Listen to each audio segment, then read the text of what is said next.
Hello friends, welcome back. In this lecture, we are going to solve GS score prelims test series. This is our test number 4. Already we have covered up to the test number 1, 2 and 3, right. तो हमको पता है कि means हम लोग क्या कर रहे हैं कि टेस्ट जो आपका जीएस स्कोर के द्वारा प्रीलिम्स के लिए जो भी आपका पीटी के लिए जो भी टेस्ट सीरीज चालू किया गया उसी को ही हम लोग सॉल्व कर रहे हैं। और यह आपका टेस्ट नंबर के सीरीज में आपका जो है टेस्ट 4 होने वाला है। ऑलरेडी हमने जो है टेस्ट नंबर 1, 2 एंड 3 जो है कवर कर दिया, right. In this section we are going to solve polity test number 4, right. Means जो है पॉलिटी का ही आपका ऑलरेडी जो हमने टेस्ट कराया था वो भी आपका पॉलिटी का ही था। पॉलिटी का test number 1, 2 and 3, right. In this section we are going to solve polity test number 4। In this section we will cover 4 major topics, that is right. In this section we are going to cover 5 major topics, that is आपका state centre relations, local governance, special areas, constitutional and non constitutional body, right. यानी कि आपका NCB and जो है आपका इसके बारे में सीबी एंड एनसीबी के बारे में आपका जो है बात करेंगे, constitutional body and non constitutional body के बाद,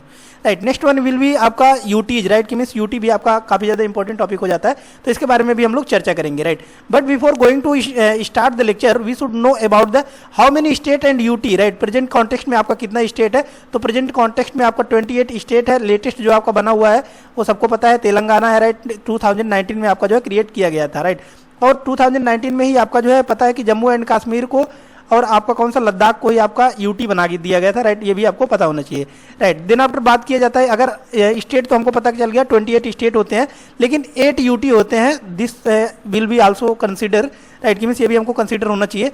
then after we are going to solve the questions, right. तो यहाँ पर देख सकते हैं क्वेश्चन नंबर फर्स्ट आपके सामने है। क्वेश्चन नंबर फर्स्ट आपको कह रहा है regarding the evolution of the third tier governance in India consider the following statements, right. तो everybody should know that Gandhi ji जो थे, राइट, गांधी जी का मानना था कि लोकल सेल्फ गवर्नमेंट होना चाहिए। हर एक जो है आपका स्टेट में लोकल सेल्फ गवर्नमेंट होना चाहिए, जिससे आपका क्या होगा कि लोकल लेवल पर आपका जो भी प्रॉब्लम्स है उसको हम लोग क्या कर सकते हैं, रिजॉल्व कर सकते हैं, राइट। तो ये किसका एम्बिशन था, आपका गांधी जी का जो है एम्बिशन था, राइट। तो गांधी जी का जन्म कब हुआ था, ये सबको पता है कि गांधी जी का जन्म आपका 2 अक्टूबर 1869 में आपका जो है पोरबंदर जिले में हुआ था, राइट। 2 अक्टूबर को आपको जो है हुआ था, तो ये सबको पता होगा। तो गांधी जी का ये एम्बिशन, तो इसके तहत आपका क्या किया गया कि नागौर डिस्ट्रिक्ट में फर्स्ट टाइम आपका क्या कर दिया गया था कि पंचायती राज जो है स्टेब्लिश किया गया था 2 अक्टूबर 1959 को, राइट। 2 अक्टूबर को उनका जो है जन्मदिन था, तो 2 अक्टूबर 1959 को नागौर डिस्ट्रिक्ट जो कि आपका कहां पर पड़ता है, राजस्थान में, ये भी आपको पता होना चाहिए, राइट। राजस्थान में फर्स्ट टाइम आपका जो है इंट्रोड्यूस किया गया था, right. But it was constitutional, right. कि मींस कॉन्स्टिट्यूशनली जो आपका इसको बनाया गया था, इसके बारे में भी हमको कंसीडर होना चाहिए, राइट। तो कॉन्स्टिट्यूशनली जो आपका कॉन्स्टिट्यूशन के अमेंडमेंट के तहत आपका बनाया गया था वो आपका 73rd amendment act, right. 73rd amendment act 1992 के द्वारा जो है आपका इंट्रोड्यूस किया गया था, जो कि आपका एक शेड्यूल ऐड किया गया था। कौन सा शेड्यूल, आपका जो है शेड्यूल 11 जो आपका ऐड किया गया था by the constitutional amendment act 73rd in 1992, right. तो ये सभी जो इंपॉर्टेंट चीजें हैं ये भी आपको पता होना चाहिए, राइट। देन आफ्टर आते हैं हम लोग क्वेश्चन के ऊपर बात करते हैं कि क्वेश्चन के बारे में क्या पूछा जा गया है।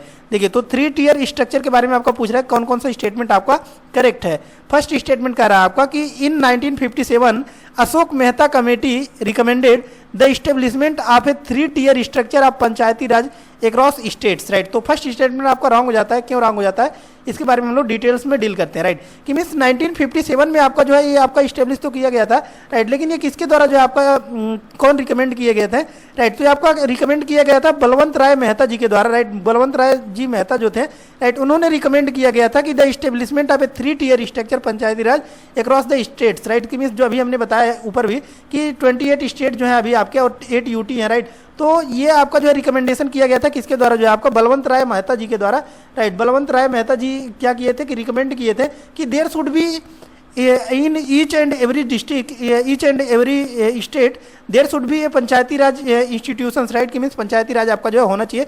3 टियर स्ट्रक्चर के बारे में उन्होंने बात किया था, right. 3 tier structure in the sense कि कौन कौन से 3 टियर स्ट्रक्चर्स हैं उसके बारे में भी हम लोग समझते हैं, राइट। तो यहाँ पर देख सकते हैं 3 टियर जो उन्होंने बताया था वो कौन कौन से 3 टियर थे कि मीन्स जिला परिषद होना चाहिए, पंचायती समिति होना चाहिए एंड ग्राम पंचायत होना चाहिए, राइट। तो ये सभी चीजें भी आपको याद होना चाहिए, राइट।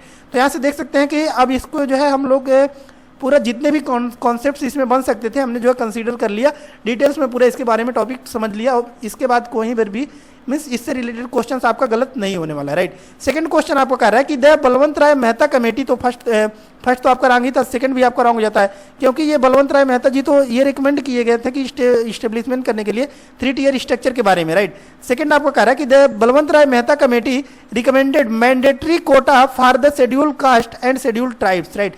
तो सेकंड स्टेटमेंट भी आपका रॉन्ग हो जाता है। क्यों रॉन्ग हो जाता है? क्योंकि ये जो आपका मैंडेटरी जो कोटा के बारे में बात किया था शेड्यूल कास्ट और शेड्यूल ट्राइब के बारे में, राइट, तो ये किनके द्वारा रिकमेंड किया गया था? ये आपका रिकमेंड किया गया था किनके द्वारा? जो आपका अशोक मेहता कमेटी के द्वारा, राइट। अशोक मेहता कमेटी के द्वारा जो आपका ये रिकमेंड किया गया था कि means there should be a mandatory quota for the schedule caste, SC ST के लिए आपका जो है कोटा होना चाहिए, मैंडेटरी कोटा होना चाहिए।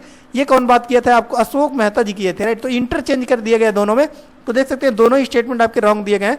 तो राइट आंसर हो जाता है आपका डी, इसका राइट आंसर हो जाता है नाइदर 1 नॉर 2, राइट। नेक्स्ट आता है आपका next one is the question number second. Question number second यहाँ पर देख सकते हैं, कह रहा है आपका with reference to the 73rd amendment act consider the following statements, right. तो आपका 73rd अमेंडमेंट एक्ट के रिगार्डिंग आपको पूछ रहा है कि how many of the above statements are correct, right, कि मीन्स कौन कौन से स्टेटमेंट आपके करेक्ट हैं, राइट। तो देख सकते हैं कि मीन्स इस क्वेश्चन को भी आप टैकल कर सकते हैं before the previous knowledge, right, कि मीन्स जो अभी हमने नॉलेज इसमें बताया है इसी टोटल नॉलेज से आप जो है इस क्वेश्चन को भी टैकल कर सकते हैं, राइट। कैसे टैकल कर सकते हैं इसके बारे में हम लोग समझते हैं, राइट। हमने बताया है कि 73rd अमेंडमेंट एक्ट हुआ था आपका 1992 में, जिसमें जो है हमने देखा था कि local self government in the sense means पंचायती राज जो है आपका इंट्रोड्यूस किया गया था, पंचायती राज, राइट। तो इसी के बारे में बात कर रहा है, राइट। 3 टियर में और आपका कौन कौन सा होता था हमने बताया कि मीन्स कौन कौन से था आपका 3 टियर में? जिला परिषद था आपका, पंचायती समिति एंड ग्राम पंचायत थे, राइट। तो फर्स्ट स्टेटमेंट आपका यही कह ही रहा है, देख सकते हैं कि the act unveiled 3 tier rural institutions, Gram panchayat, panchayat samiti and जिला परिषद, राइट। तो फर्स्ट स्टेटमेंट तो आपका सही हो जाता है कि मीन्स 3 टियर जो अभी हमने जो है मेंशन किया है, राइट, यहाँ पर 3 टियर्स, राइट, सेम आपका जो है यही आपको पॉइंट्स ही उतार दिया है यहाँ पर भी, तो फर्स्ट आपका करेक्ट हो जाता है, राइट। सेकंड आपको कह रहा है कि the act mandated 1/3 of the seats at all levels of panchayat are reserved for womens, right. तो second statement is also correct कि मीन्स हमने देखा था कि मीन्स 3 टियर स्ट्रक्चर के बारे में बात किया गया कि मीन्स 3 टियर स्ट्रक्चर होना चाहिए आपका, जिला परिषद और पंचायत समिति और ग्राम पंचायत, राइट। तो इसमें आपका ये भी बात किया गया था कि मीन्स इसमें आपकी जो 1/3 सीटें होनी चाहिए, एक इसके लिए आपका रिजर्वेशन होना चाहिए, वोमेन्स के लिए जो है आपका रिजर्व होना चाहिए, राइट। तो इसके बारे में भी आपका जो है बात किया गया था। तो second statement is also correct, आपका जो सेकंड भी आपका करेक्ट हो जाता है। थर्ड आपका कह रहा है कि in mandate it mandateds the formation of state finance commission, right, कि मीन्स एक आपका क्या होना चाहिए? स्टेट, यानी कि SFC स्टेट फाइनेंस कमीशन होना चाहिए। Provisions for grants in aid from state government to the Panchayati Raj institutions, right, कि मीन्स जो आपका स्टेट SFC यानी कि स्टेट फाइनेंस कमीशन भी होना चाहिए, there should be an state finance commission in the each Panchayati Raj institutions, right. तो तीनों ही स्टेटमेंट आपके करेक्ट हैं, तो राइट आंसर हो जाता है आपका C is the right answer, all the 3 statements are correct. Then after आता है आपका question number third. Question number third यहाँ पर देख सकते हैं आपका 74th अमेंडमेंट एक्ट के बारे में बात कर रहा है, राइट। तो अभी जो है हमने एबव हमने पढ़ा है 73rd अमेंडमेंट एक्ट 1992 के बारे में, अभी हम लोग जो पढ़ने जा रहे हैं 74th अमेंडमेंट एक्ट 1992 के बारे में हम लोग डिस्कस करेंगे, राइट। तो इसके रिगार्डिंग पूछ रहा है आपका कि कौन कौन से स्टेटमेंट्स करेक्ट है, राइट। यहाँ पर देख सकते हैं कह रहा है आपका कि how many of the above statements are correct, right, कि मीन्स कौन कौन से स्टेटमेंट्स आपके करेक्ट दिए गए हैं आपका 74th अमेंडमेंट एक्ट के रिगार्डिंग, राइट। तो इसके बारे में हम लोग डील करते हैं, राइट। तो क्वेश्चन नंबर थर्ड को हम लोग थोड़ा सा डिटेल में डील करते हैं, राइट, कि मीन्स देखिए अभी ऊपर हमने पढ़ा है कि 73rd अमेंडमेंट एक्ट के बारे में, राइट। तो 73rd और 74th अमेंडमेंट एक्ट के बारे में थोड़ा सा हम लोग डिफरेंस भी क्रिएट करते हैं। देखिए 73rd अमेंडमेंट एक्ट जो हमने पढ़ा है कि मीन्स रूरल लोकल बॉडीज के बारे में, right. Rural local bodies in the sense कि मीन्स गांव में आपका ग्रामीण इलाका में 3 टियर आपका जो है स्ट्रक्चर होना चाहिए, राइट। 3 टियर स्ट्रक्चर के बारे में हमने पढ़ा है।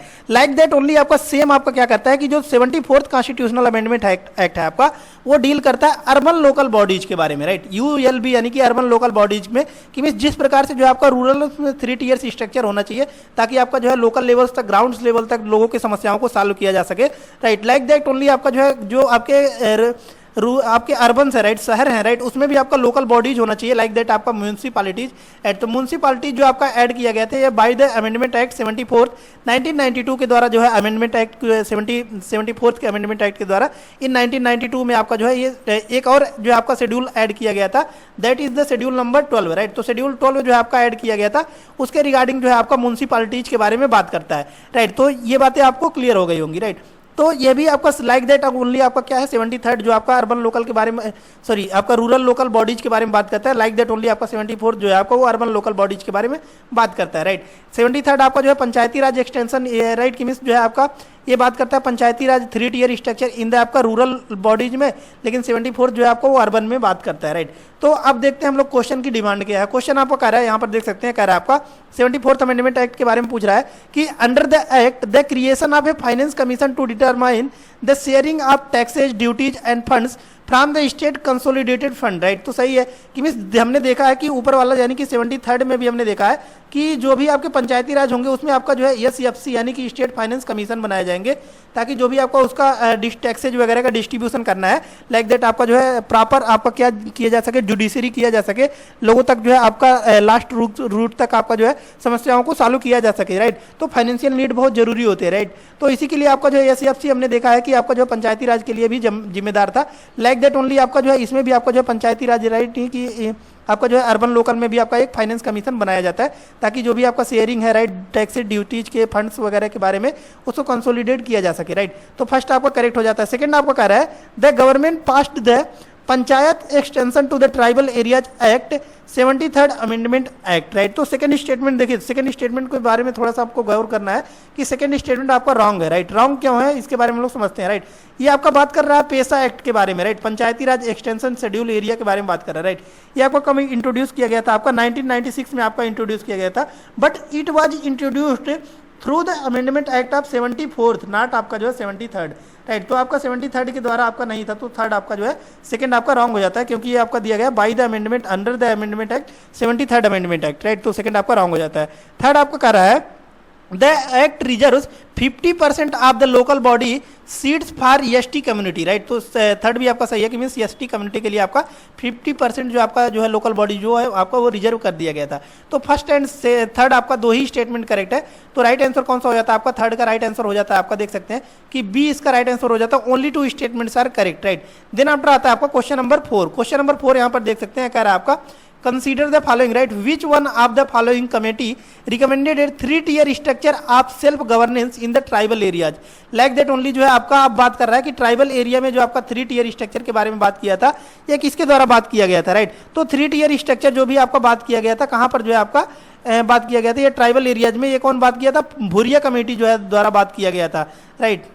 राइट तो देखिए इसमें हम लोग थोड़ा सा डीप में पढ़ते हैं कि मीन्स ट्राइबल एरिया में अगर बात किया जाए पंचायती राज के बारे में, तो ये कौन रिकमेंड किए गए थे, ये आपका भूरिया कमेटी द्वारा जो है आपका रिकमेंड किया गया था, राइट। भूरिया कौन थे, उनका पूरा नाम जो था आपका मिस्टर दिलीप भूरिया, राइट, जो है मिस्टर दिलीप भूरिया इनका नाम था, राइट। उसी के द्वारा जो है आपका फ्रेम किया गया था, तो इसीलिए इनको जो है भूरिया कमेटी बोला जाता है, इन्हीं के नाम पर जो है इसका नाम पड़ गया है, राइट। लाइक दैट ओनली जैसे कि अभी हमने पढ़ा है कि बलवंत राय मेहता जो थे, बलवंत राय मेहता, उन्होंने जो है आपका क्या किया गया था, इंट्रोड्यूस किया था रूरल्स में, राइट। लाइक दैट ओनली जो है आपका ट्राइबल एरिया और शेड्यूल्ड एरिया में अगर बात किया जाए पंचायती राज कौन बात किए थे, तो ये आपका भूरिया कमेटी जो कि आपका रिकमेंड किए थे इन 1994, but it was adopted in 1995, right. 3-tier structure जो पंचायती राज आपका 1995 में आपका जो है आपका स्टार्ट हुआ था, ये आपका भूरिया कमेटी द्वारा जो है ट्राइबल एरियाज में आपका जो है रिकमेंड किया गया था। Next one is the regarding the पेशा एक्ट के बारे में जो है आपका ये भी बात कर रहा है 1996, जैसे कि अभी हमने पढ़ा है पेशा एक्ट 1996, राइट। उसके रिगार्डिंग आपका पूछ रहा है कि select the correct answer using the codes given below, right. कि मीन्स कौन कौन सा स्टेटमेंट्स आपका करेक्ट है, इसके बारे में आपका बात कर रहा है, राइट। तो ये आपका जो है पेशा एक्ट यानी कि Panchayati Raj extension to the schedule area के बारे में बात कर रहा है, राइट। तो इसके बारे में हमने डिटेल्स में पूरा जो है जानकारी दी है कि 1996 पेशा एक्ट 1996 जो कि आपका 74th अमेंडमेंट एक्ट 1992 के द्वारा जो है आपका ये आपका अमेंडमेंट के द्वारा जो है आपका लाया गया था, राइट। तो इसके रिगार्डिंग पूरा डिटेल्स में हमने जो है इसके क्वेश्चन पे पूरा चर्चा किया है, राइट। तो इसके रिगार्डिंग पूछ रहा है कि कौन कौन सा स्टेटमेंट्स आपका करेक्ट है इसमें जो है आपका, राइट। तो इसमें आपका चारों ही स्टेटमेंट करेक्ट दिया गया है, तो इसका राइट आंसर कौन सा हो जाता है आपका डी, इसका राइट आंसर हो जाता है कि all the statements are correct, right. Next one is the question number 6। Question number 6 यहाँ पर देख सकते हैं, कह रहा है आपका regarding the sources of revenues of urban local bodies consider the following, right. कि मीन्स अब इसके बारे में आपका बात कर रहा है कि जैसे कि हमने पढ़ा है म्यूनिसिपैलिटीज के बारे में, right. By the amendment act 74th 1992 आपका आपने पढ़ा कि अर्बन लोकल बॉडीज के बारे में, अर्बन लोकल बॉडीज हमने जो है पढ़ा 74th अमेंडमेंट एक्ट में, राइट। और हमने पढ़ा था कि 73rd अमेंडमेंट एक्ट में आपका जो है रूरल लोकल बॉडीज के बारे में हमने जो है पढ़ा था, राइट। तो इसके रिगार्डिंग पूछ रहा है कि उनको जो फाइनेंशियल राइट की मीन्स जो सोर्स ऑफ रिवेन्यू होता है उनका, उसके रिगार्डिंग पूछ रहा है कि कौन कौन से स्टेटमेंट्स आपके करेक्ट हैं, राइट की मीन्स जो है आपका अर्बन लोकल बॉडीज जो होते हैं उनको रेवेन्यू कहाँ से जनरेट होता है। तो फर्स्ट आपका कह रहा है collection from tax and non tax sources as assign to them under municipal acts, right. तो फर्स्ट सही हो जाता है कि मीन्स म्यूनिसिपल एक्ट के तहत जो भी आपका असाइन किया गया उसके तहत जो भी आपका रेवेन्यू कलेक्ट किया जाता है वो आपका इंट्रोड्यूस किया जाता है अर्बन लोकल बॉडीज में। तो सही है। सेकंड आपको कह रहा है devolution of sales taxes duties as per recommendation of the state finance commission, right. तो ये भी आपका सही है कि हमने देखा है कि मीन्स जो है आपका चाहे वो आपका रूरल लोकल बॉडीज होगा या फिर जो है आपका अर्बन लोकल बॉडीज होगा, राइट, दोनों के लिए आपका क्या किया था SFC यानी कि स्टेट फाइनेंस कमीशन बनाया गया था, जिसके दौरान जो है आपका उसमें से आपका जो भी फंडिंग प्रोवाइड किया जाता था।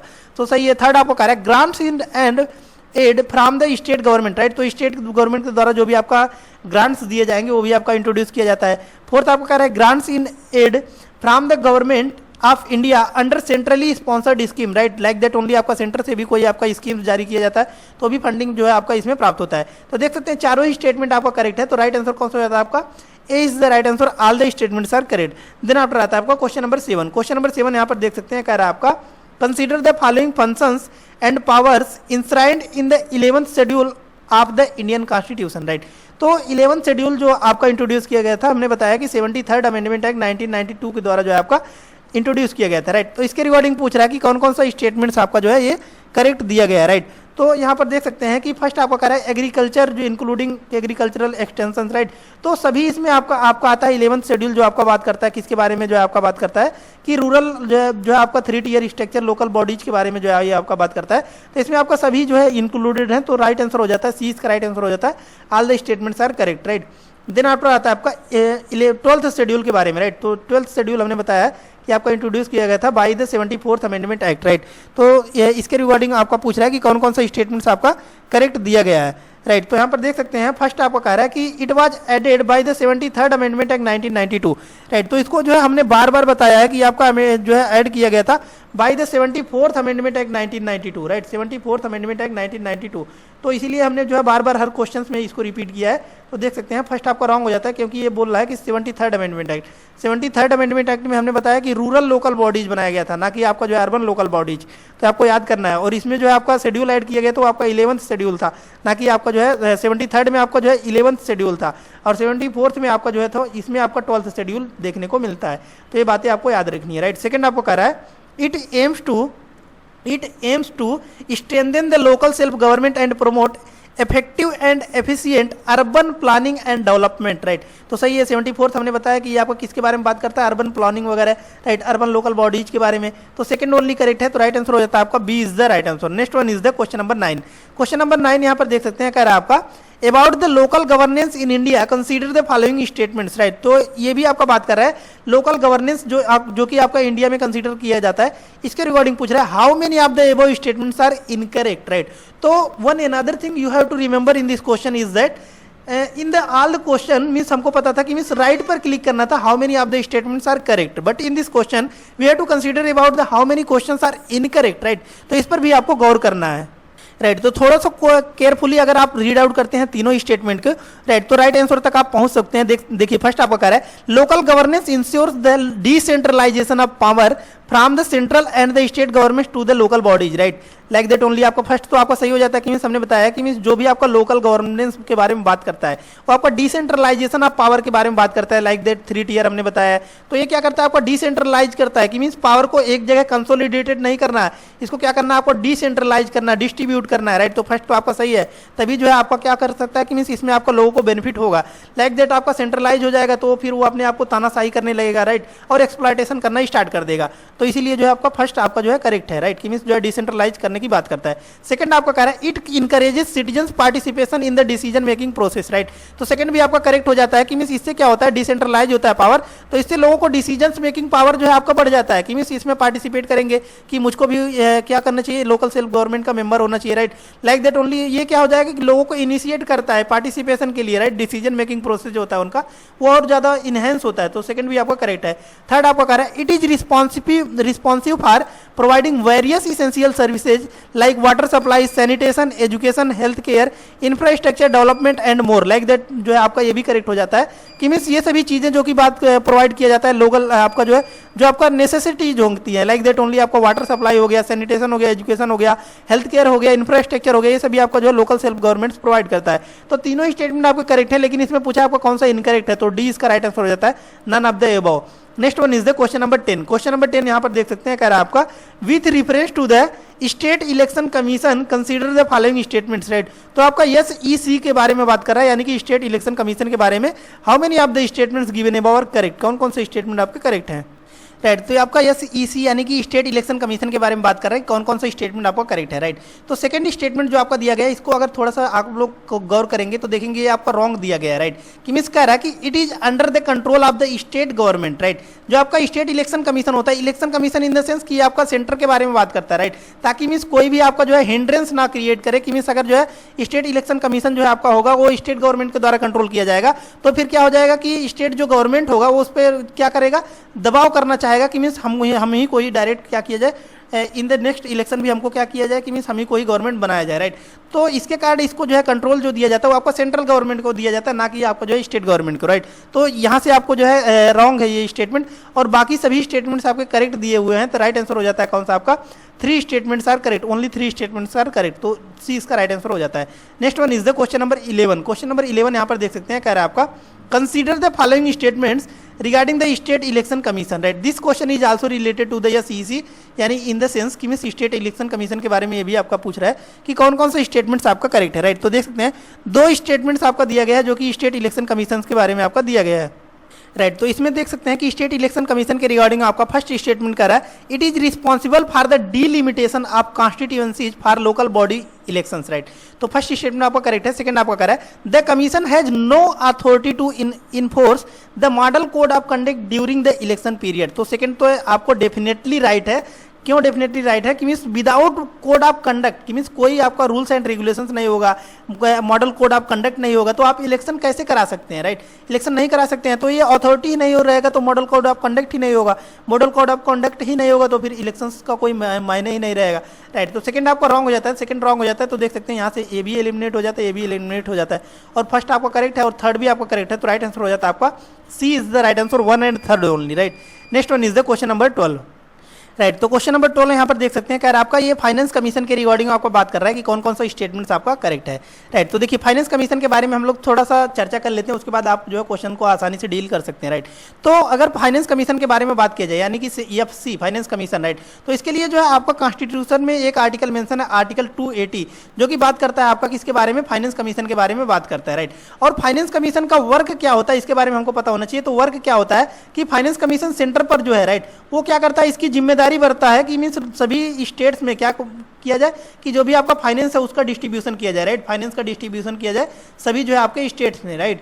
तो यहाँ पर देख सकते हैं फर्स्ट आपका कह रहा है our constitution has made provisions for the creation of finance commission under article 280, right. तो फर्स्ट आपका सही हो जाता है कि मीन्स ये आपका 280 जो है आपका उसमें मेंशन किया गया है। सेकंड आपको कह रहा है its objective to recommend devolution of resources from the centre to the states through tax sharing and grants in aid, right. तो सेकंड स्टेटमेंट भी आपका करेक्ट हो जाता है कि मीन्स हमने बताया कि 280 जो आपका FC के बारे में फाइनेंस कमीशन के बारे में बात करता है, इसमें सेंटर की यह जिम्मेदारी बनती है कि वो जो भी स्टेट्स हैं उसमें आपका क्या किया जाए, फाइनेंस के डिस्ट्रीब्यूशन यानी कि जो भी आपके ग्रांट्स वगैरह हैं, राइट, उसको प्रोवाइड कराती है, ये आपका सेंटर का जिम्मेदारी बनता है, राइट। तो देख सकते हैं स्टेटमेंट करेक्ट है और जो है आपका एक्सप्लेनेशन भी करेक्ट है। तो राइट आंसर हो जाता है आपका A is the right answer, both statement 1 and 2 are correct and the statement second is the correct explanation for the statement first, right. Next one is the question number 13. Question number 13 यहाँ पर देख सकते हैं, कह रहा है आपका with respect to the role of state finance commission consider the following statements, right. तो ये आपका SFC के बारे में पूछ रहा है, स्टेट फाइनेंस कमीशन के बारे में कौन कौन से स्टेटमेंट्स आपका करेक्ट दिया हुआ है, राइट। तो ये आपका SFC स्टेट फाइनेंस कमीशन के रिगार्डिंग आपका चारों ही स्टेटमेंट करेक्ट दिया गया, कैसे समझते हैं। देखिए एसेसिंग लोकल बॉडी फाइनेंस सही है कि हमने बताया कि 3 टियर में भी आपका जो है SFC के बारे में बात किया जाता है। सेकंड आपका कह रहा है रिव्यूइंग फाइनेंस डिवोल्यूशन, राइट, इसको रिव्यू भी करता है और क्या करता है कि लोकल टैक्सेज ऑन फीस जो होता है उसका रेशनलाइजेशन करता है और रिपोर्ट देता है कि इसको आपका जो है गवर्नर को, राइट। लाइक दैट ओनली आपका जो है सेंटर पर बात किया जाए तो वो आपका प्रेसिडेंट को देते हैं, राइट। लाइक दैट ओनली आपका जो स्टेट में बात किया जाए तो आपका गवर्नर को SFC जो है आपका वो प्रोवाइड करते हैं। तो चारों स्टेटमेंट करेक्ट है, तो राइट आंसर हो जाता है A is the right answer. Next one is the question number 14। Question number 14 यहाँ पर देख सकते हैं, कह रहा है आपका with respect to the administrative relations between centre and states consider the following statements, right. तो आपको सेंटर एंड स्टेट के रिलेशंस के बारे में पूछ रहा है कि कौन कौन सा स्टेटमेंट्स आपका करेक्ट दिया हुआ है, राइट। तो क्वेश्चन नंबर 14 आपका जो है एडमिनिस्ट्रेटिव रिलेशंस के बारे में बात कर रहा है, सेंटर और स्टेट के बारे में। फर्स्ट आपका कह रहा है कि the executive power of the union extend to the giving direction to the state under the article 256 of their compliances, right. तो फर्स्ट तो सही है कि मीन्स जो आपका सेंटर की यह जिम्मेदारी बनती है कि वो डायरेक्शन दो किसको जो है स्टेट को जो भी आपका अगर कोई प्रॉब्लम होता है in regarding to administrative, right. Second आपको कह रहा है कि parliament is entitled to use the state machinery for the enforcement of the union laws and confer powers and interest duties to the states, right. तो second statement भी correct है आपका। Second statement क्या बात कर रहा है कि पार्लियामेंट जो भी लॉ वगैरह बनाती है, राइट। तो पार्लियामेंट तो लॉ तो बना दी, राइट, लेकिन लॉ को इंप्लीमेंट किसी स्टेट में करना है तो वो कौन करेगी? स्टेट गवर्नमेंट इंश्योर करेगी, राइट। और उसी को ही हैंड ओवर किया जाएगा ना, कोई भी कानून अब बन गया, right. Like that only particular state, किसी particular state like that example लेते हैं, अगर यूपी के लिए बन गया तो यूपी की गवर्नमेंट जो है इन्फोर्स करेगी ना, उसको लगाएगी, इंप्लीमेंट करेगी, उसको कैसे जो है मेंटेन किया जाना चाहिए। तो सेकंड स्टेटमेंट भी आपका करेक्ट दिया हुआ है। Next one is the question number 3, question statement number 3। Statement 3 आपका कह रहा है कि the union can not give directive to the state pertaining to the construction and maintenance with in the states, right. तो देखिए थर्ड तो आपका जो है डेफिनेटली राइट रॉन्ग हो जाता है, क्योंकि बात कर रहा है कि यूनियन गवर्नमेंट जो है कैन नॉट गिव डायरेक्टिव, तो ये तो कहीं पर से भी न्याय नहीं है।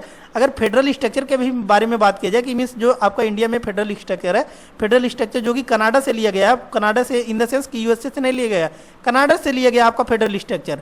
और ये क्या बात करता है कि indestructible states of the destructible states, कि मीन्स जो है आपका स्टेट्स डिवाइड तो हैं 28 स्टेट्स में, लेकिन जो फाइनल अथॉरिटी होती है वो सेंटर होती है, राइट। गवर्नमेंट जो होती है सेंट्रल गवर्नमेंट होती है, वो उस पर क्या करेगी कि डिपेंडेंस है, राइट। कि मीन्स कोई भी आपका लॉ इंप्लीमेंट करना है, किस तरीके से चलाना है स्टेट को, ये सेंट्रल गवर्नमेंट डिसाइड करेगी। तो कह रहा है कि can not give directive, central government directive नहीं दे सकता है। तो थर्ड तो डेफिनेटली आपका रॉन्ग हो जाता है। तो राइट आंसर हो जाता है बी, इसका राइट आंसर हो जाता है only 2 statements are correct, right. Then after आता है आपका क्वेश्चन नंबर 15। क्वेश्चन नंबर 15 यहाँ पर देख सकते हैं, कह रहा है आपका about financial relations between the union and the states consider the following statements, right।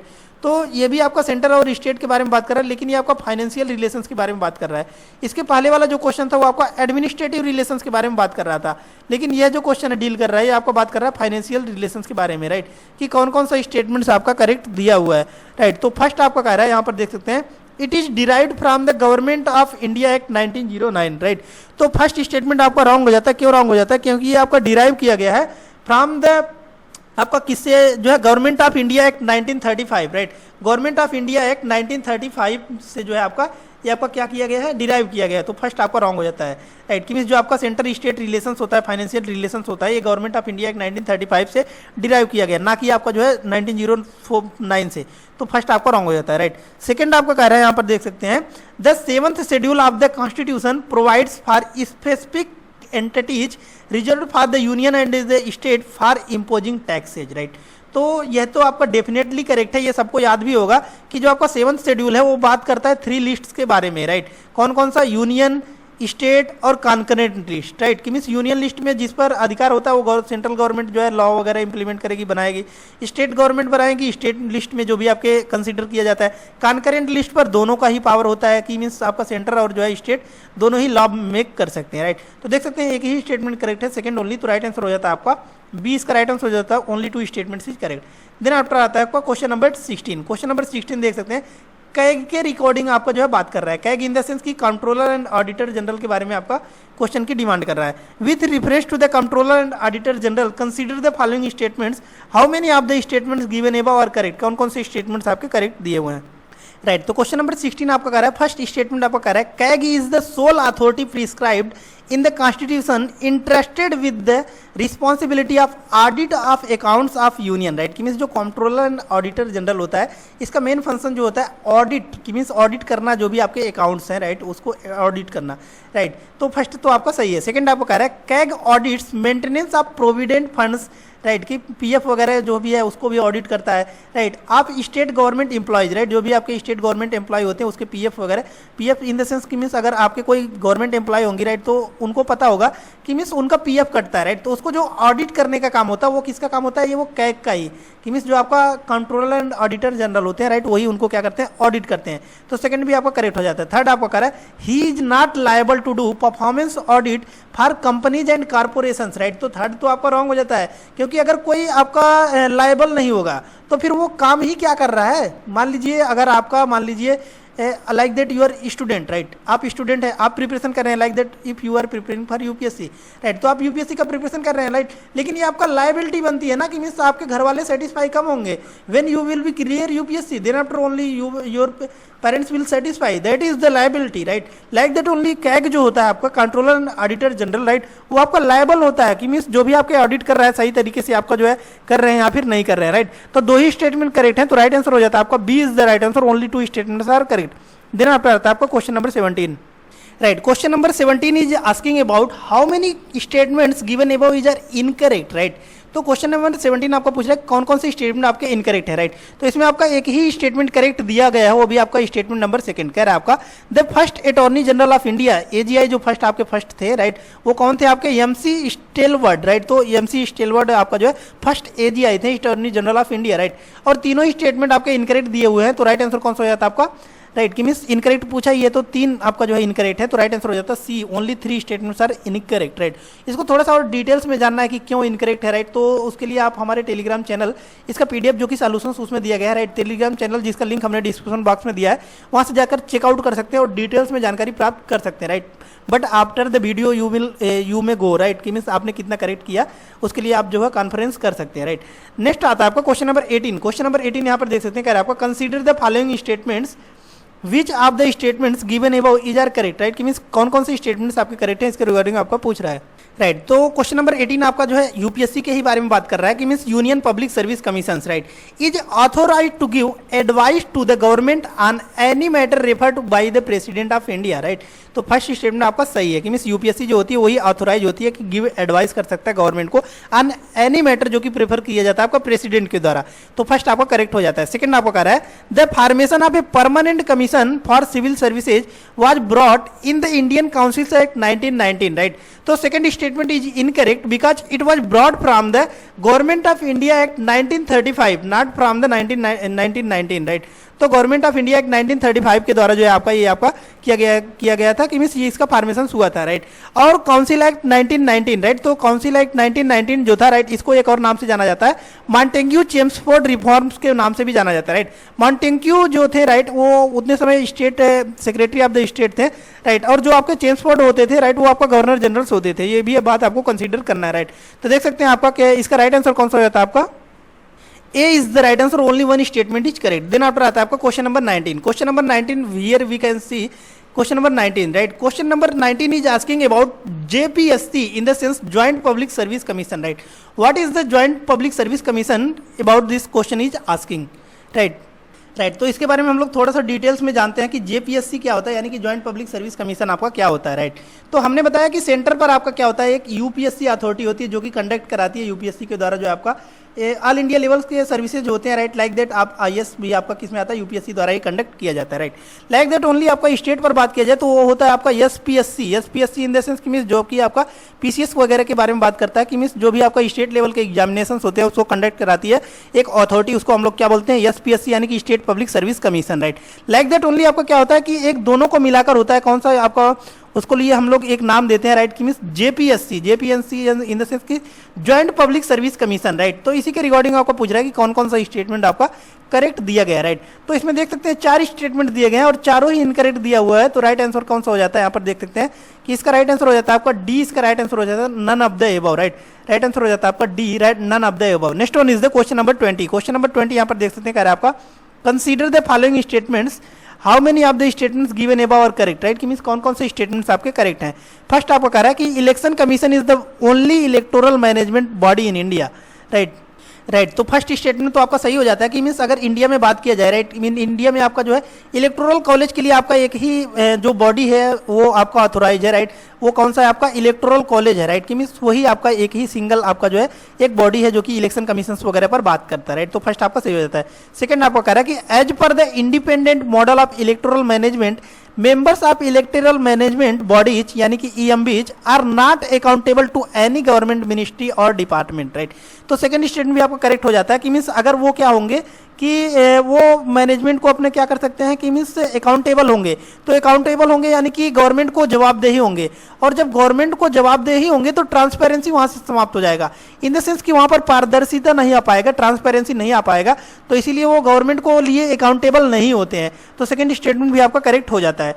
Third one is the a national population और statistics bureau that produce electoral registers as part of the general processes of population register is not considered to be an, right, EMB in the sense की electoral management bodies, right. तो तीनों statement आपके correct दिए हुए हैं, तो right answer हो जाता है आपका C is the right answer. All the three statements are correct. Then after next one is the question number 21।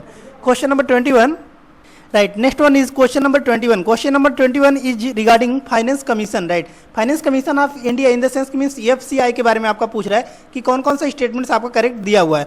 First आपको कह रहा है कि finance commission can recommend the distribution of rural local bodies grants only to Gram panchayat, right. तो first statement is incorrect because finance commission of India can recommend to the grants in 3 tier of structure that is known as Gram panchayat, block panchayat and district panchayat, right. कि means तीनों ही structures में जो आपका local bodies है, right, उसमें जो आपका डिस्ट्रीब्यूशन कर सकता है कि जो भी आपके ग्रांट्स होते हैं, राइट। तो फर्स्ट आपका रॉन्ग हो जाता है। Second one is the finance commission can suggest the share two of taxes between centre and state, right. तो फाइनेंस कमीशन जो है आपका वो सजेस्ट कर सकता है टैक्सेज के रिगार्डिंग आपका जो है सेंटर एंड स्टेट के रिगार्डिंग, राइट। तो सेकंड स्टेटमेंट आपका करेक्ट हो जाता है। राइट आंसर है आपका B is the right answer, only second statement is correct. Next one is the question number 22, right. तो क्वेश्चन नंबर 22 आपका बोल रहा है कि मीन्स जीएसटी काउंसिल के रिगार्डिंग आपका पूछ रहा है कि कौन कौन सा स्टेटमेंट्स आपका करेक्ट है जीएसटी काउंसिल के रिगार्डिंग, राइट। तो फोर्थ स्टेटमेंट देख सकते हैं, कह रहा है आपका कि finance minister is the ex officio secretary of GST council, right. तो फोर्थ स्टेटमेंट आपका रॉन्ग हो जाता है कि मीन्स जो आपके फाइनेंस मिनिस्टर होते हैं वो एक्स ऑफिसियो सेक्रेटरी नहीं होते जीएसटी काउंसिल के, बल्कि जो है आपके यूनियन रिवेन्यू सेक्रेटरी होते हैं, राइट।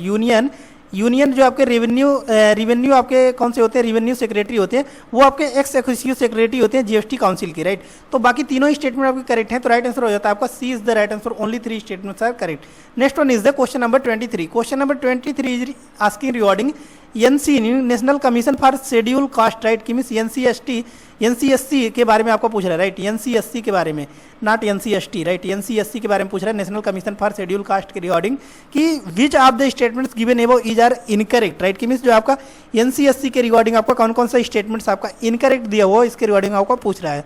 तो दोनों ही स्टेटमेंट आपके इसमें इनकरेक्ट दिया हुआ है, तो राइट आंसर हो जाता है आपका C is the right answer, both the statements are incorrect. Next one is the question number 24। Question number 24 यहाँ पर देख सकते हैं, कह रहा है आपका consider the following statements, right. Question number 24 आपको पूछ रहा है consider the following statements, how many of the above statements given above और करेक्ट। कि मीन्स कौन कौन से स्टेटमेंट्स आपके करेक्ट दिए हुए हैं, राइट। तो क्वेश्चन नंबर 24 आपका जो है एनसीडब्ल्यू के बारे में बात कर रहा है। एनसीडब्ल्यू इन द सेंस की means national commission for women, right.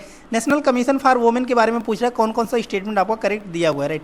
तो इसमें आपका चारों ही स्टेटमेंट करेक्ट दिए हुए हैं, तो राइट आंसर कौन सा हो जाएगा आपका डी इसका राइट आंसर हो जाएगा। लेकिन अगर आपने पीडीएफ इसका डाउनलोड किया होगा, राइट, तो उसमें आप देख रहे होंगे कि अगर ऑप्शन में बात किया जाए तो ऑप्शन आपका सी दिया गया कि ओनली 3, राइट। लेकिन एक्सप्लेनेशन पे अगर आप डीप डिटेल्स में जाएंगे तो चारों स्टेटमेंट आपके करेक्ट दिए गए हैं, तो इसका राइट आंसर कौन सा हो जाता है आपका डी इसका राइट आंसर हो जाता है कि चारों स्टेटमेंट आपके करेक्ट दिए हुए हैं, all the 4 statements are correct.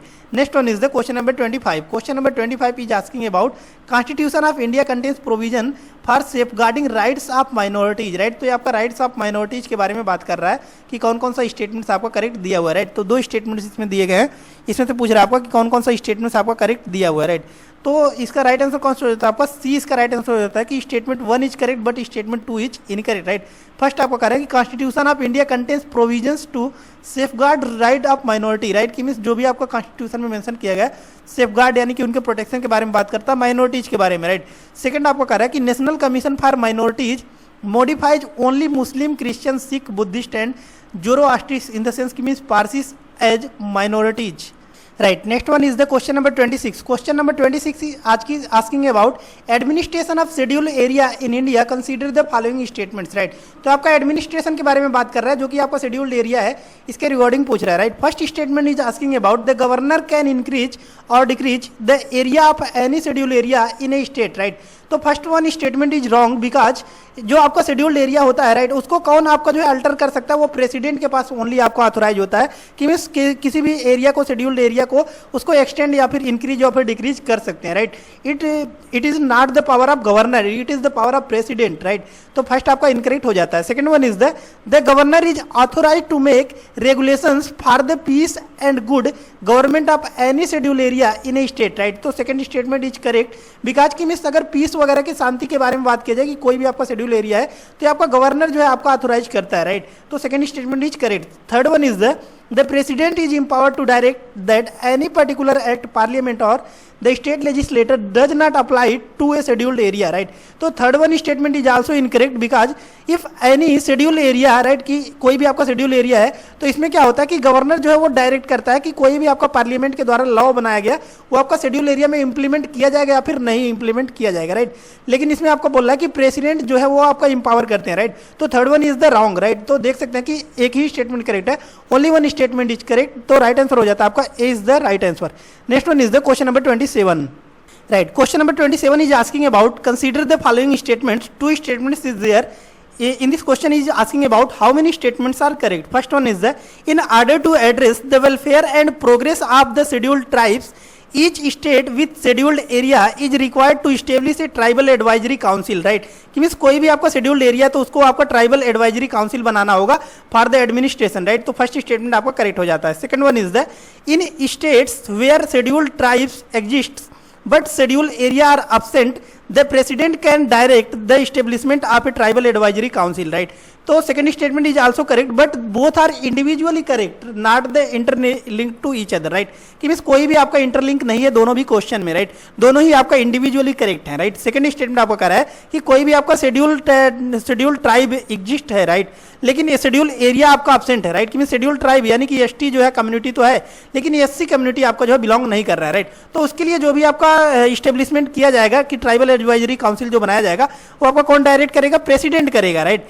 लेकिन वही अगर बात करते हैं कि शेड्यूल एरिया भी आपका एग्जिस्ट करता है तो गवर्नर ऑथोराइज करता राइट. तो दोनों स्टेटमेंट आपके करेक्ट हैं बट इंडिविजुअली करेक्ट है. तो राइट आंसर हो जाता है आपका B right. Next one is the question number 28. Question number 28 is asking about administration of tribal areas right. Consider the following statements about the administration of tribal areas right. कि means how many statements given above are correct right. कि means कितने statements आपके correct है. First आपका करा है tribal areas are autonomous districts but not independent of state control right.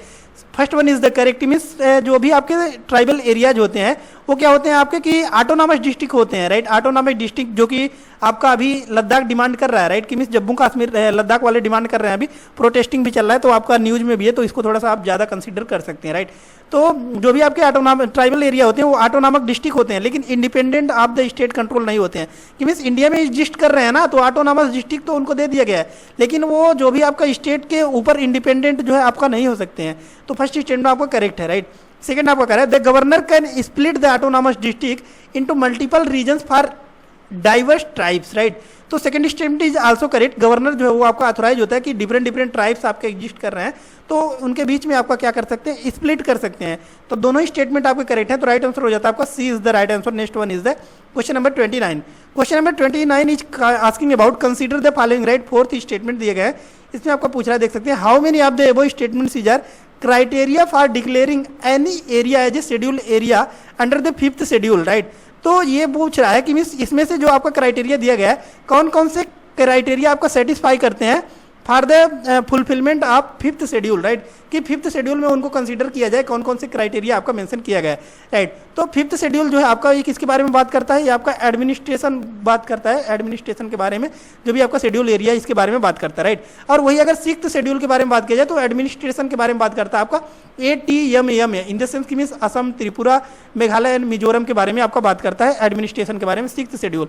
लेकिन आपका जो है अदर देन आपका ATMM इन द सेंस की मीन्स असम, त्रिपुरा, मेघालय, मिजोरम को छोड़कर और सभी स्टेट के बारे में अगर बात किया जाए एडमिनिस्ट्रेशन के बारे में तो आपका कौन सा शेड्यूल बात करता है, वो आपका शेड्यूल फिफ्थ जो है वो बात करता है राइट. तो इसके रिगार्डिंग पूछ रहा है आपको कि कौन कौन से स्टेटमेंट्स आपके करेक्ट दिए गए हैं राइट. तो यहाँ पर देख सकते हैं कि फर्स्ट स्टेटमेंट आपको कह रहा है राइट. तो फर्स्ट आपको कह रहा है कि प्रीपोंडेंस ऑफ ट्राइबल पॉपुलेशन राइट. कि मीन्स ट्राइबल पॉपुलेशन होना चाहिए तभी इनको कंसीडर किया जाएगा फिफ्थ शेड्यूल में राइट. तो सही है. सेकंड आपको कह रहा है कि compactness and reasonable size of the area, right, कि मीन्स साइज पर भी डिपेंड करता है। Third one is the viability as an administrative entity such as district, block और तालुक, राइट। तो फोर्थ वन आपका कह रहा है कि economic backwardness in comparison to neighbouring area, right, कि मीन्स जो आसपास के एरिया है उससे जो है आपका इकोनॉमिकली बैकवर्ड है या फिर नहीं है, राइट। इस पर भी आपका जो है फिफ्थ शेड्यूल में कंसीडर किया जाता है, राइट। तो पांचों ही क्राइटेरिया जो कि दिए गए हैं ये आपका सेटिस्फाई करते हैं फिफ्थ शेड्यूल में कंसीडर करने के लिए। तो राइट आंसर इसका कौन सा हो जाता है आपका D is the right answer, all the four statements are correct, right. तो इसका राइट आंसर हो जाता है आपका डी, इसका राइट आंसर हो जाता है all the four statements are correct. Next one is the question number 30. Question number 30 is asking about consider the following statements regarding the fifth schedule area. This question is also related to the fifth schedule area, right? Fifth schedule area हमने बताया कि means क्या होता है आपका fifth schedule area, क्या होता है कि ऐसे एरिया जिसको हम लोग क्या करते हैं शेड्यूल एरिया में कंसीडर किया जाता है अदर देन ATMM, यानी कि मीन्स आपका असम, त्रिपुरा, मेघालय एंड मिजोरम को छोड़कर अदर देन आपका स्टेट जो होते हैं उसमें अगर आपका शेड्यूल एरिया के बारे में बात किया जाता है तो वो आपका किस में कंसीडर किया जाता है, फिफ्थ शेड्यूल में आपका जो है कंसीडर किया जाता है। और कितने शेड्यूल हैं ये आपका पूछा जाए तो 12 शेड्यूल है आपके। 11th वाला आपका जो है अभी हमने पढ़ा है कि आपका 73rd अमेंडमेंट एक्ट में आपका ऐड किया गया था। ये आपका पंचायती राज इंस्टीट्यूशंस यानी कि PRI के बारे में बात करता है। और वही अगर जो है आपका 12th नंबर जो शेड्यूल है ये आपका किसके बारे में बात करता है, ये आपका बात करता है किसके बारे में, म्यूनसिपालिटीज के बारे में बात करता है, जो कि आपका अमेंडमेंट किया गया था 74th अमेंडमेंट एक्ट, इसी में ही आपको जो है ऐड किया गया था, राइट। तो ये सभी बातें भी आपको याद होना चाहिए, राइट। तो इसमें आपको पूछ रहा है कि फिफ्थ शेड्यूल के बारे में कौन कौन से स्टेटमेंट्स आपके करेक्ट दिए गए हैं, राइट। तो फिफ्थ शेड्यूल के बारे में आपका जो है स्टेटमेंट सेकंड जो दिया गया है इसको अगर छोड़ दिया जाए तो दोनों ही स्टेटमेंट आपके करेक्ट दिए गए हैं, राइट। तो सेकंड आपका जो स्टेटमेंट क्या दिया गया है इसके बारे में हम लोग समझते हैं, राइट। सेकंड स्टेटमेंट आपका कह रहा है कि tribal habitations in few states like Kerala, Tamil Nadu, Karnataka and West Bengal are covered under the fifth schedule, right. तो सेकंड स्टेटमेंट आपका रॉन्ग हो जाता है क्योंकि आपको अंडर कवर नहीं आते हैं किसमें, फिफ्थ शेड्यूल में, राइट। और दोनों ही स्टेटमेंट आपके करेक्ट है तो राइट आंसर हो जाता है आपका B is the right answer, only two statements are correct. Next one is the question number 31. Question number 31 is asking about with reference to the features of the administration content in the sixth schedule consider the following statements, right. तो ये आपका पूछ रहा है कि with reference to the features जो भी आपका एडमिनिस्ट्रेशन होते हैं आपका sixth schedule in the sense हमने बताया कि मीन्स ATMM याद रखना है, राइट। कहीं भी अगर आपके पूछता है सिक्स्थ शेड्यूल के बारे में तो आपको बस 4 ही वर्ड याद रखना है, ATMM इन द सेंस की means Assam, Tripura, Meghalaya and Mizoram, 4 he state के बारे में आपका शेड्यूल एरिया के बारे में बात करता है। वो कौन सा शेड्यूल है आपका, सिक्स्थ शेड्यूल बात करता है, राइट। तो इसी को ही आपको याद रखना है। तो फर्स्ट स्टेटमेंट आपका कह रहा है कि the district and regional councils within their territorial jurisdictions can constitute village councils और courts for trial of suits and cases between the tribes, right. तो फर्स्ट स्टेटमेंट इज करेक्ट कि means जो भी आपके विलेज काउंसिल्स वगैरह या फिर courts for trial जो भी आपको बनाया जाता है, राइट, ये भी आपका कंसीडर किया जाता है सिक्स शेड्यूल में बना सकते हैं, राइट। तो first statement is correct. Then one is the next one is the question number second. Statement number second is asking about the jurisdiction of high court over suits and cases between the tribal is specified by the governor, right. कि means जो भी आपके jurisdiction होते हैं high court के वो over suit कर जाते हैं कि बिटवीन जो भी आपके ट्राइब्स होते हैं स्पेसिफाई होते हैं गवर्नर के द्वारा, राइट। तो सेकंड स्टेटमेंट भी करेक्ट है लेकिन इंडिविजुअल भी करेक्ट है दोनों। तो राइट आंसर कौन सा हो जाता है आपका बी, इसका राइट आंसर हो जाता है both statements are correct but statement second is not correct explanation for statement 1.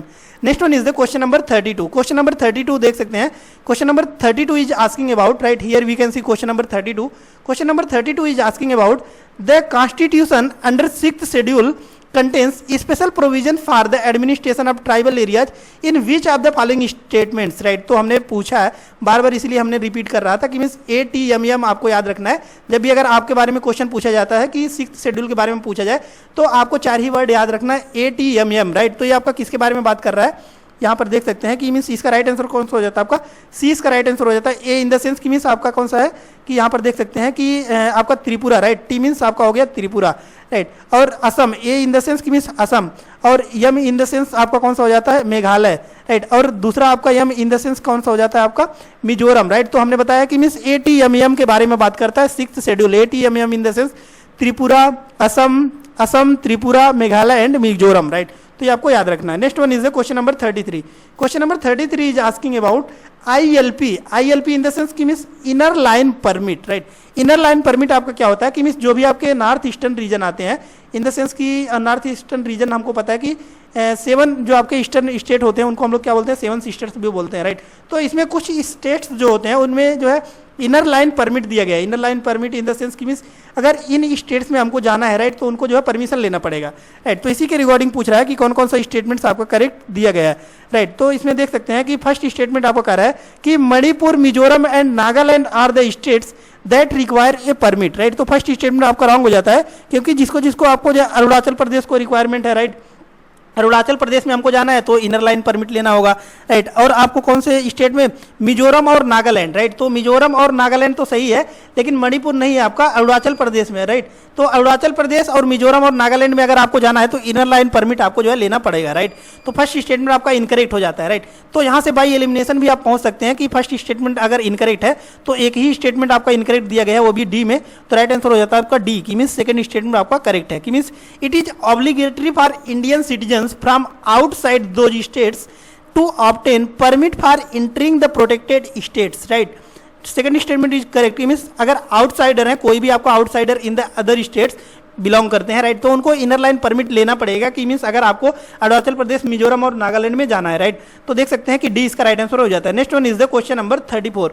Question number 34 is asking about with reference to the tribal sub plan consider the following statements, right. तो TSP के बारे में आपका ये पूछ रहा है, TSP in the sense की ट्राइबल सब प्लान के बारे में पूछ रहा है कि कौन कौन से स्टेटमेंट्स आपके करेक्ट है, राइट।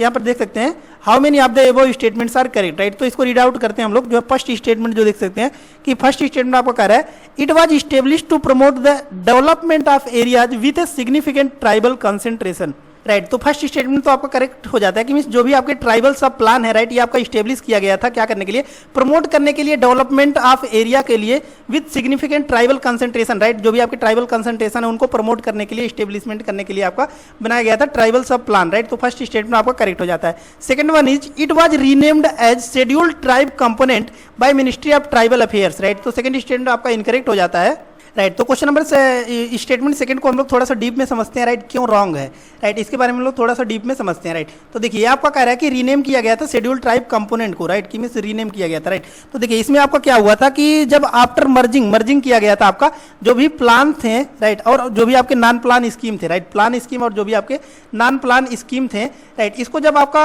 मर्ज किया गया था, नॉन प्लान स्कीम थे, राइट, इसको जब आपका मर्ज किया गया था, राइट, तो आपका ट्राइबल सब प्लान जो था, राइट, ट्राइबल सब प्लान जो था ये आपका नेम को चेंज किए थे, राइट, नेम को चेंज किए थे, तो इसको नाम जो है आपका रीनेम कर किया गया था, शेड्यूल ट्राइब कंपोनेंट किया गया था, राइट। ये आपका लेकिन मिनिस्ट्री ऑफ ट्राइबल अफेयर के द्वारा नहीं किया गया था, आपका मिनिस्ट्री ऑफ फाइनेंस के द्वारा किया गया था, राइट, MOF के द्वारा किया गया था, मिनिस्ट्री ऑफ फाइनेंस के द्वारा किया गया था, राइट। तो सेकंड स्टेटमेंट आपका इनकरेक्ट हो जाता है, तो इसका राइट आंसर कौन सा हो जाता है आपका A is the right answer, only one statement is correct. Next one is the question number 35। Question number 35 is asking about consider the following statements regarding the Bodoland territorial council, right. तो ये आपका Bodoland territorial council के बारे में आपका पूछ रहा है how many of the above statements are correct, right, कि मींस कौन कौन से स्टेटमेंट्स आपके करेक्ट दिए गए हैं, राइट। तो आपका बोडोलैंड टेरिटोरियल काउंसिल के बारे में पूछ रहा है कौन कौन सा स्टेटमेंट आपका करेक्ट है, राइट। तो फर्स्ट स्टेटमेंट देख सकते हैं कि फर्स्ट स्टेटमेंट आपका कह रहा है the council was created under the 5th schedule of the Indian constitution, right. तो फर्स्ट स्टेटमेंट आपका रॉन्ग हो जाता है, क्यों रॉन्ग हो जाता है, क्योंकि आपका जो आपका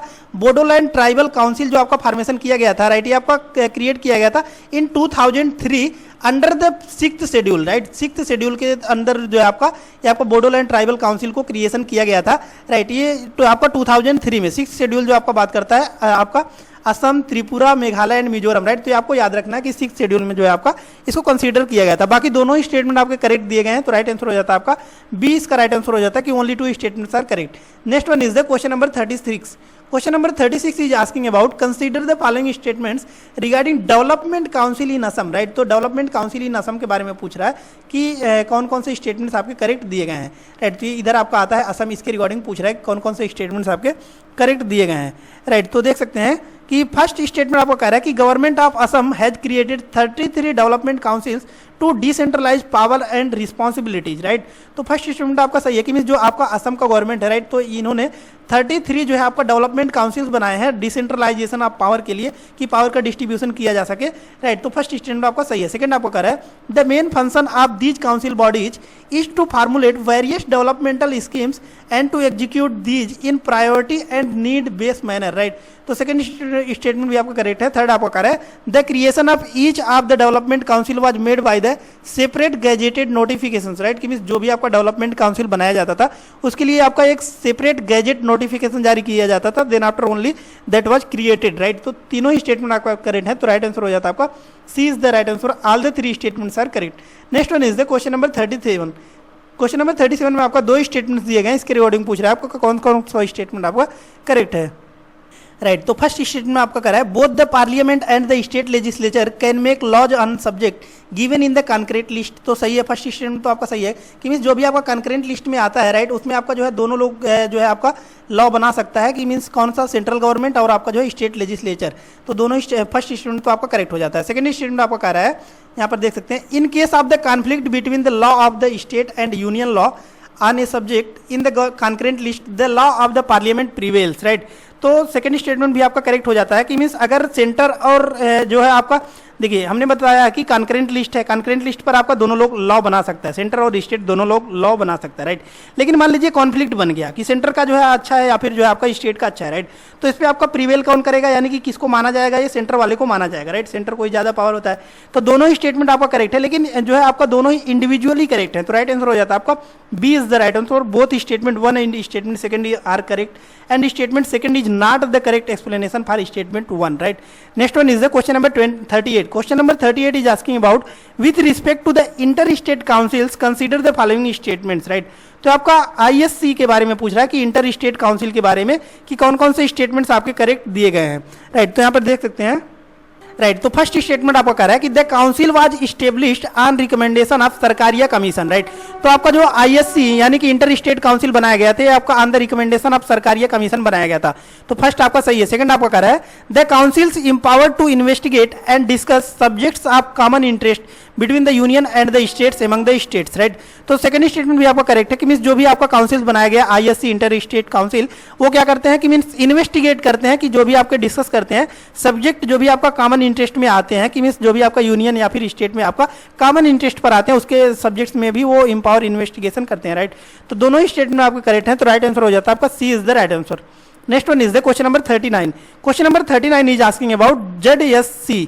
राइट कि मीन्स जोनल काउंसिल के बारे में पूछ रहा है कौन कौन सा स्टेटमेंट्स आपका पेयर्स दिया गया है कि कौन कौन सा पेयर्स आपका करेक्टली मैच है।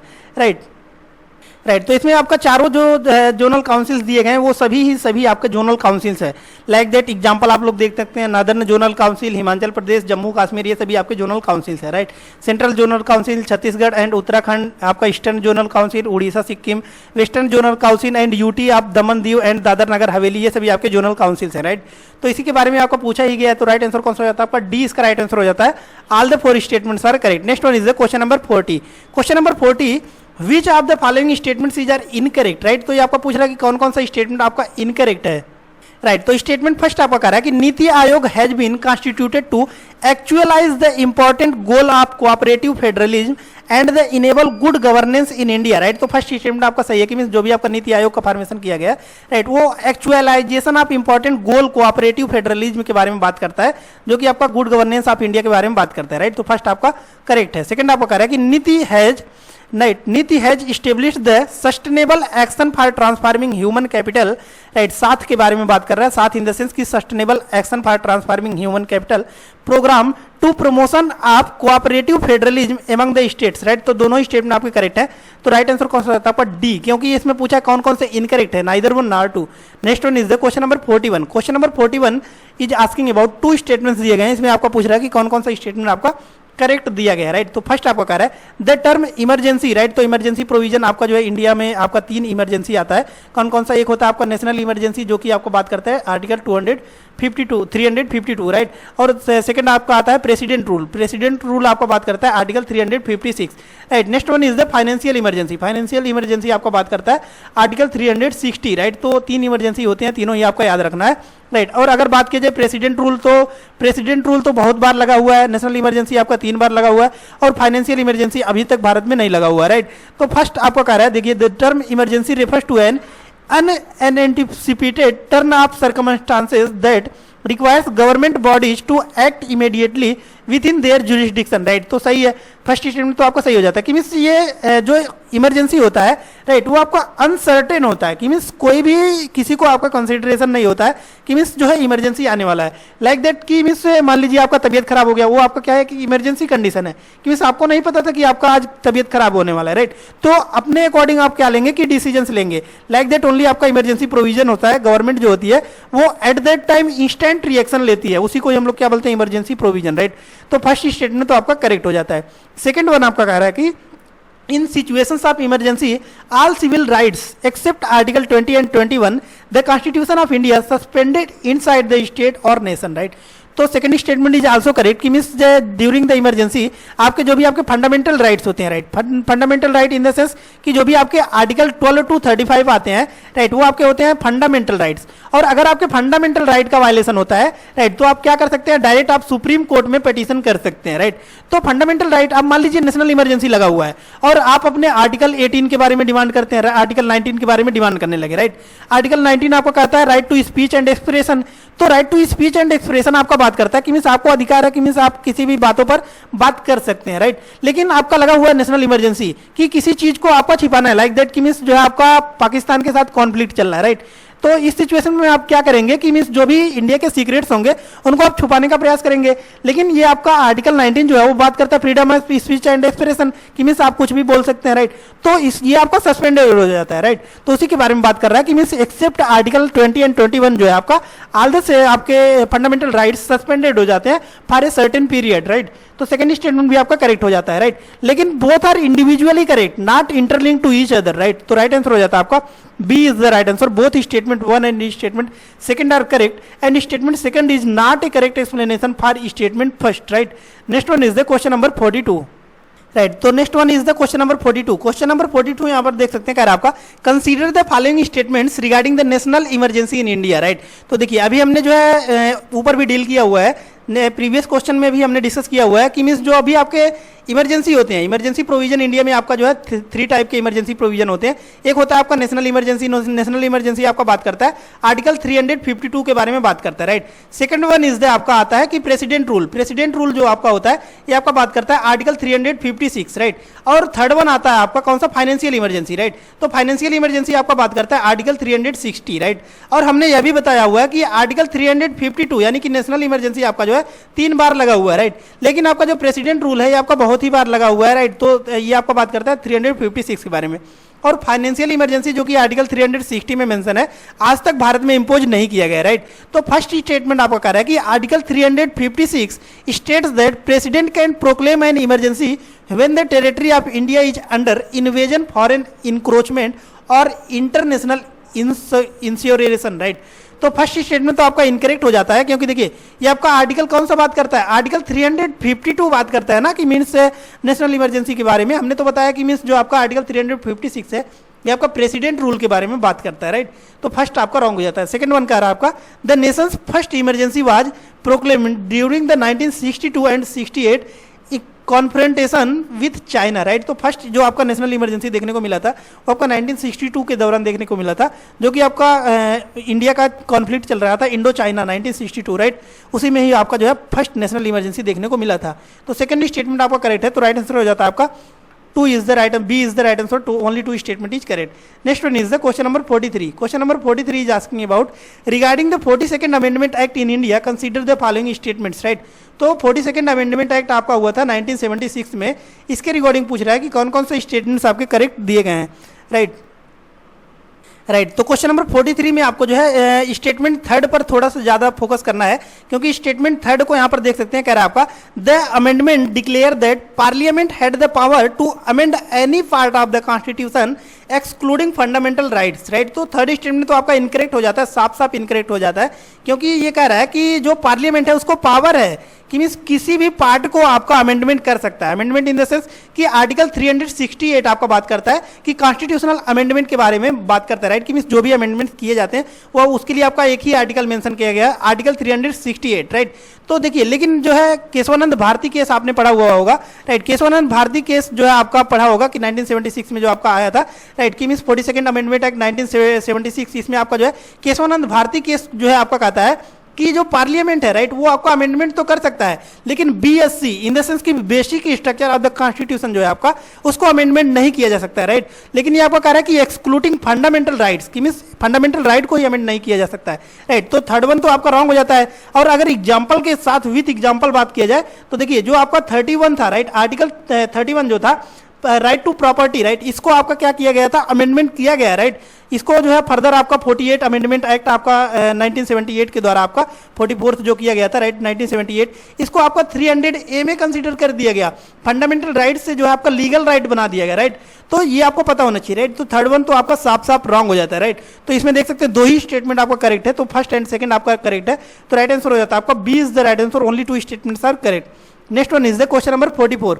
Question number 44 is asking about financial emergency in India, right. तो फाइनेंशियल इमरजेंसी के बारे में बात कर रहा है कि कौन कौन सा स्टेटमेंट आपको करेक्ट दिया हुआ है, राइट। तो फाइनेंशियल इमरजेंसी के बारे में हमने ऊपर भी बताया कि फाइनेंशियल इमरजेंसी के लिए जो आपका आर्टिकल मेंशन किया गया ये आपका आर्टिकल 360 है, राइट। तो इसके रिगार्डिंग देखिए फर्स्ट आपका कर रहा है the article 360 gives authority to the president of India declare a financial emergency, right. तो first statement is correct because it is clearly defined that Article 360 gives the authority to President of India to declare a financial emergency, right. तो first statement आपका correct हो जाता है। Second one is the supreme court can review the declaration of financial emergency, right. तो second statement भी आपका correct है कि जो सुप्रीम कोर्ट है वो रिव्यू कर सकता है कि मीन्स जो आपका फाइनेंशियल इमरजेंसी लगाया गया वो आपका ऑथोराइज है या फिर जो है आपका अनऑथोराइज है, राइट।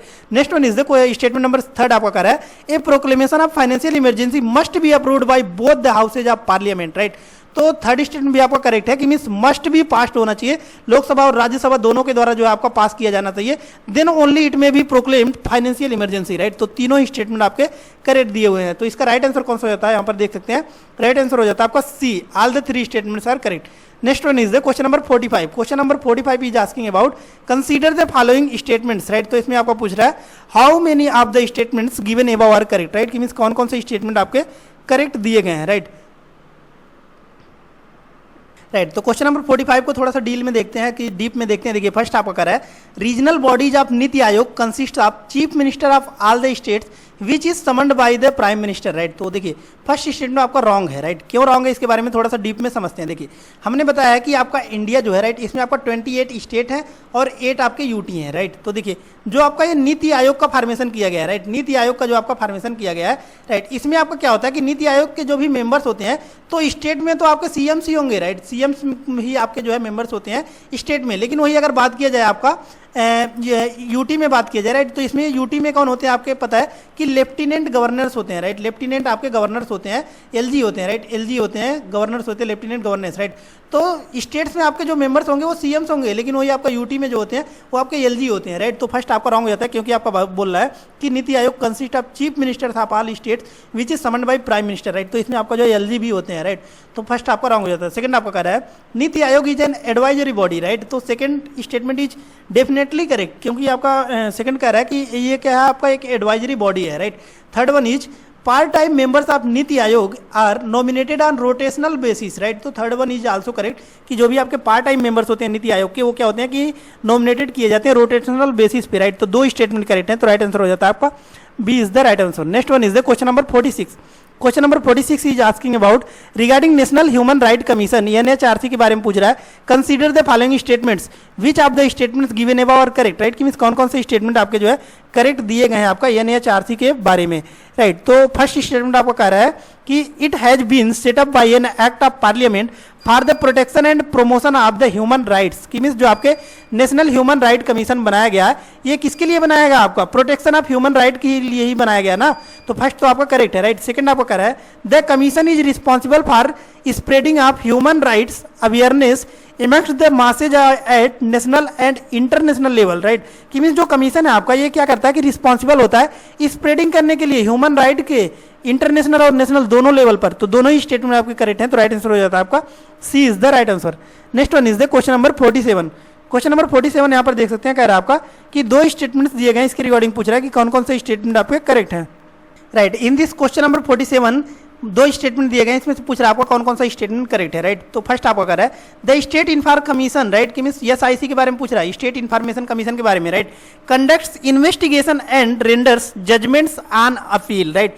तो फर्स्ट स्टेटमेंट तो आपका क्लियरली करेक्ट है कि मींस स्टेट इन्फॉर्मेशन कमीशन जो होता है आपका वो कंडक्ट करता है, इन्वेस्टिगेशंस करता है, राइट। कि मींस जजमेंट्स करता है अपील के बारे में, राइट। तो फर्स्ट आपका करेक्ट है। सेकंड आपका कर रहा है state information commission is a statutory body, right. तो सेकंड आपका इनकरेक्ट हो जाता है क्योंकि आपका एक स्टेचुरी बॉडी नहीं नहीं है, बल्कि ये एक आपका क्या है कि क्वासी जुडिशियल एंटिटी है, राइट, क्वासी जुडिशियल एंटिटी है। तो सेकंड आपका इनकरेक्ट हो जाता है। तो राइट आंसर कौन सा हो जाता है आपका? C is the right answer, कि फर्स्ट स्टेटमेंट तो आपका करेक्ट है, बस स्टेटमेंट सेकंड आपका जो है वो आपका इनकरेक्ट दिया हुआ है, राइट।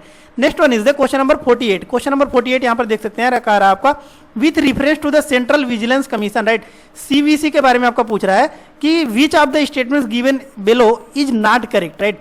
तो सीवीसी यानी कि सेंट्रल विजिलेंस कमीशन के बारे में पूछ रहा है आपका कि कौन कौन सा स्टेटमेंट्स आपका करेक्ट नहीं है, राइट। तो इसमें आपका दोनों ही स्टेटमेंट आपका करेक्ट नहीं है, तो राइट आंसर हो जाता है आपका C is the right answer, right. Next one is the question number 49। Question number 49 is asking about which of the statements is are correct, state the correct options using the codes given below, right. तो कौन कौन सा statement आपका correct है, right. तो question number 49 में आपका first statement का रहा है article 352 was used by union government to declare the emergency, right. तो फर्स्ट तो आपका सही है, हमने बताया कि जो आपका नेशनल इमरजेंसी होता है वो आपका 352 में जो है आपका क्लियरली मेंशन है, राइट। सेकंड आपका कह रहा है the 44th amendment act of 1978 required A 6 month review of the emergency declaration, right.